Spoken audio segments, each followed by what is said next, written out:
Sabi, na-assume yung boses kasi may sila. Ano mo? Basta lagi kang makikinig sa amin, tsaka dapat huwag kang kumain ng mga unhealthy food, yung mga lagi ko sa'yo pinapaalala, kahit na rindig-rindig ka na, subukan nga ako mapapaalala. No? Sundin mo pa rin yun kasi para naman sa'yo yun. Ayaw namin na mapahama ka na. Love na love ka namin, syempre. Di ba para lang tayo magkapatid, no? Happy birthday, anak, I love you. Papasalamat ako sa mga tumulong, lalo na lahat, di ba, kay Ate Baby. Kasi hindi naman magagawa lahat ito kung wala yung mga tumulong. At saka yung mga tao pumunta, maraming salamat sa inyo.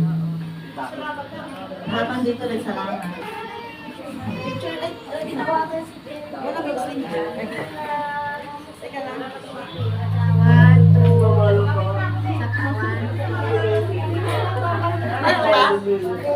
Isa pa ba? Te, teka lang, te. Visit ka talaga. Nag-thirst ka pa talaga sa harap ko.